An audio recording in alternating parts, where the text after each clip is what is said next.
Guys তোমাদেরকে আজকে আমি একটা আজব জিনিস দেখাবো, দেখে রাখো। এই যে হাড়ির মতো দেখে যে পাখিটা এক্ষুনি বেরিয়ে গেল, এই যে রেনবো কালারের পাখি।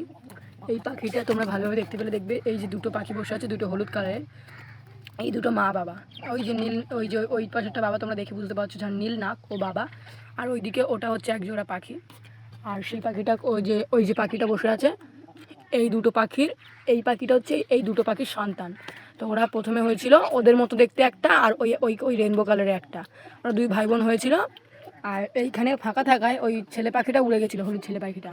আবার ঠিক সেরকমই দেখতে একটা পাখি ভাঁড়ের মধ্যে হয়েছে, তারপর তোমাদেরকে আমি দেখাচ্ছি বের করে। আমি এখন বের করবো না, ব্যাস তোমরা দেখো। এই যে পাখিটা কিন্তু ওর বাবা মার মতো দেখতে, ঠিক এরকম একটা দেখতে পাখি হয়েছিল। পাখিটা যখন উঠতে শিখেছে, খুঁটে খেতে শিখেছে, এই আমাদের এখান থেকে বেরিয়ে গেছে। আমি শিওর যে ও আর বেঁচে নেই, কারণ এখানে কাক ছিল, ওকে খেয়ে নিয়েছে। আর এখন ঠিক ওই যে ওই যে ওই ওই পাখিটা, ওটা হচ্ছে মেয়ে পাখি, আর এইটা ওর বাবা পাখি, ঠিক আছে। তো ওই মেয়ে পাখিটা ডিম পাড়বে বলে তো হাঁড়িতে ঢুকছে। আর ওই বাবা পাখিটাকে নিয়ে, মানে ওই বাবা পাখিটা দুটো বউ, ওই একটা ওর বউ আর একটা ওর মেয়ে।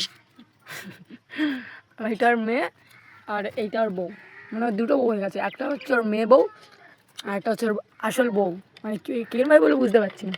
এখন ওই হাঁড়িটাতে ঢুকছে, এই হাঁড়িটাতেও। এখন দেখি পরে কি হয়, কিছু করবো না, ঘা দেবো না, ডিম পারলে আমাদেরই লাভ। আর ওই দুটো হচ্ছে জোড়া, ওটা হচ্ছে মানে অ্যালবিনো অ্যালবিনো হবে, ওইটা লাল চোখ। এরা ডিম পারবে কবে কিছুই বুঝতে পারছি না, অনেক দিন ধরে আছে। আর এ নতুন হয়ে ডিম পাড়া শুরু করে দিল। তো আর নিচে কী রাখছে তোমরা দেখবে, নিচে হচ্ছে একটা পায়রা আছে। পায়রাটা আমাদের বাড়ি আসে, এই যে একটা বুনো পায়রা। এই মা পাখিটা কিন্তু প্রচণ্ড রেগে আছে, যেহেতু ওর স্বামী ওটা। তো এরা ওই মা মেয়ে কিন্তু কালকে খুব ফাইটিং করেছে, করে মার দেখো কপাল টপাল তোমরা দেখতেই পাচ্ছ, মাথা টাথা সব কেটে গেছে। মেয়ের সাথে পারিনি মা লড়াই করে। এই আজব ঘটনা কি তোমাদের পাখির সাথেও হয়?